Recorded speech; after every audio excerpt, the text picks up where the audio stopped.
La lecture de presse du jour sur Alliance 92.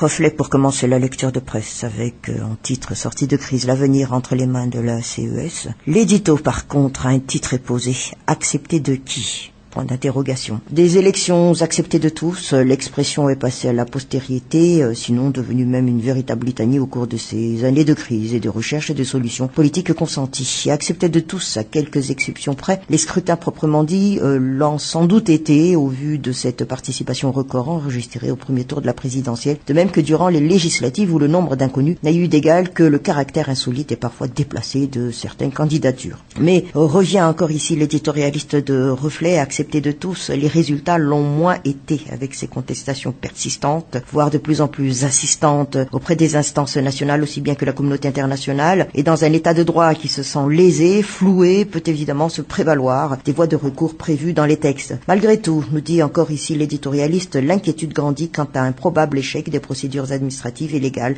pour régler des différends électoraux. Question dès lors posée, qu'y a-t-il au-delà ? De nouveaux mouvements de rue que l'on écarte pour l'instant, mais que les rumeurs ne cessent de saupoudrer, alors que l'on a beaucoup misé ainsi sur ces élections pour rompre avec les crises cycliques et pour la première fois dans l'histoire du pays adouber un nouveau président sous la houlette d'une alternance démocratique. Mais il nous dit encore ici, reflet certains signes, ne trompe d'ailleurs généralement pas, entre autres ces déploiements de dispositifs de sécurisation particulière des éléments de force de l'ordre, car il aurait eu vent de projets de lundi noir, déploiement qui, s'il en est, ont pour vocation de faire respecter, donc accepter les résultats définitifs que se chargera de proclamer ainsi la CES. Une autre question ici encore posée, à savoir, faut-il donc se faire une raison et se dire au risque d'être taxé de pessimisme exacerbé, de quoi qu'il arrive, de nouveaux troubles éclateront. Cela doit-il être accepté? Évidemment que non. Et il faut savoir que qui ne dit mot ne consent pas forcément, tout comme les fumeurs n'ont pas voulu de cette hausse impromptue du prix des cigarettes, et a fortiori les 49,33%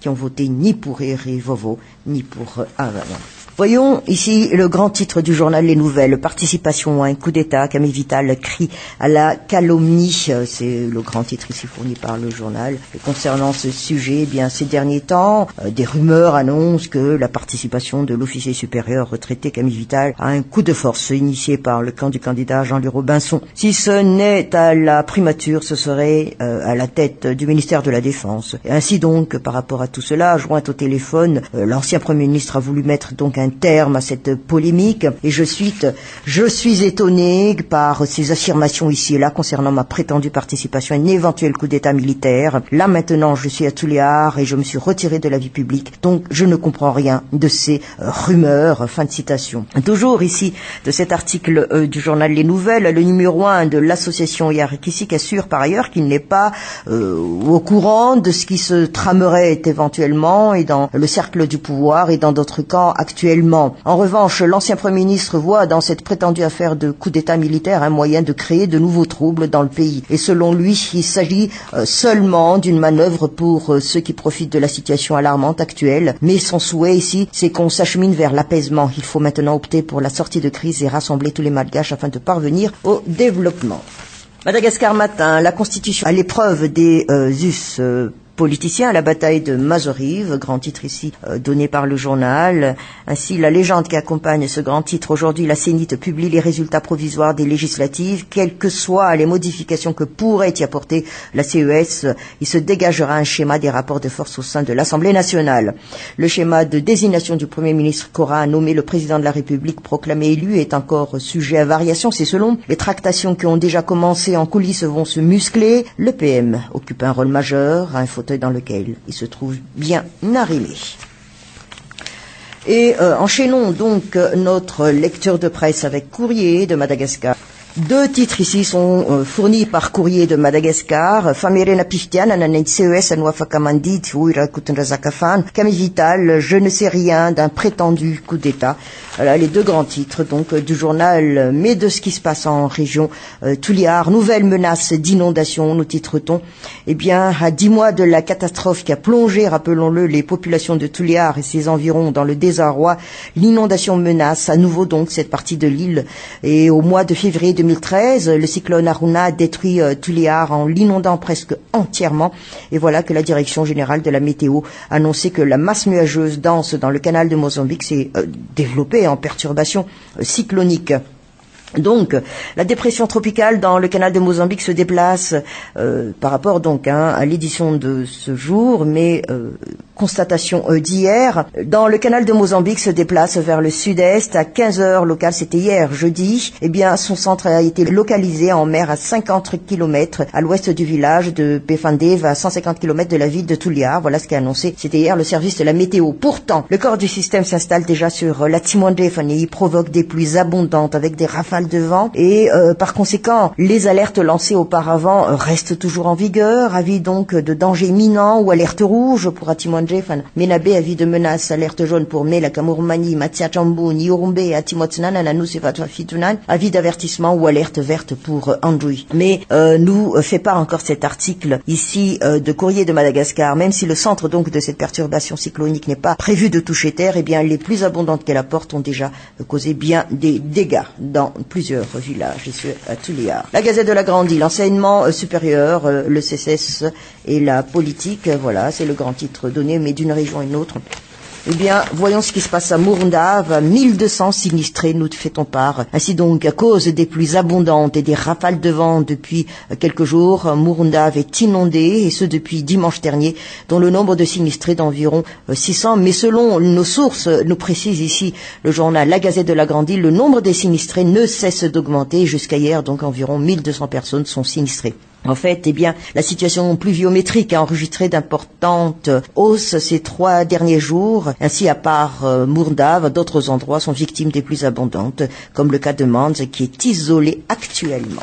L'Express de Madagascar présidentiel, le camp Robinson temporise, c'est le grand titre donné, mais voyons plutôt en économie. Télécommunications, le secteur privé perd contre l'Omert, c'est ici le titre donné. Et l'affaire est close, donc, nous dit déjà d'emblée ici l'Express de Madagascar. La réduction de flotte d'entreprises qui a suscité des débats pendant plusieurs mois l'année dernière a connu une évolution. Et le Conseil d'État a prononcé son verdict sur la plainte déposée par le secteur privé portant sur la demande d'annulation de la décision de l'Omert, l'Office malgache d'études et de régulation des télécommunications, sur la suppression des tarifs flotte. Selon une source proche du sujet, nous dit ici l'Express de Madagascar, le groupement des entreprises de Madagascar a perdu la bataille. Je cite, au mois de novembre, notre avocat m'a appelé pour aviser que l'affaire est passée devant le Conseil d'État et que ce dernier ne nous a pas donné raison. Fin de citation. Mais on nous dit encore ici en information, et donc information donnée par l'interlocuteur, nous attendons encore la grosse pour avoir les détails, mais en tout cas, nous avons été informés de la décision.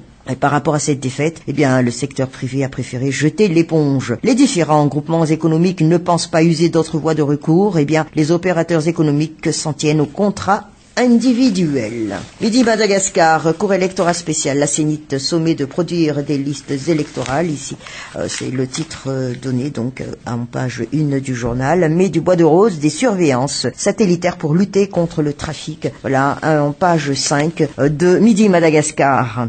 Ainsi donc, le ministère de l'Environnement se mobilise, les trafics de bois de rose reprennent à grande vitesse, surtout après les élections, et ce au vu et au su de tout le monde. Un partenariat entre le ministère de tutelle et un opérateur se spécialisant dans la fourniture des images satellitaires est en vue, voilà ce qu'on a appris donc. Et en effet, nous dit ici Midi Madagascar, les surveillances satellitaires permettent aux autorités compétentes d'agir rapidement pour lutter contre ces trafics de bois précieux. Ainsi, les régions côtières à forte potentialité en plantation de bois précieux, allant ainsi géographiquement de Mananara à nord jusqu'à Antala, seront concernés par ce projet, et l'agence portuaire maritime et fluviale ainsi que le centre de surveillance de pêche sont également mobilisés pour assurer la sécurité de nos zones côtières. Les trafiquants effectuent le transbordement des bois de rose transportés en boutre aux grands bateaux qui se situent au large de nos frontières maritimes. Les carburants utilisés pour la mobilisation des bateaux de surveillance comme Tenjma seront financés via le fonds additionnel pour le programme environnemental 3 financé par la Banque mondiale. Voilà ce qu'a été évoqué. Par contre, eh bien,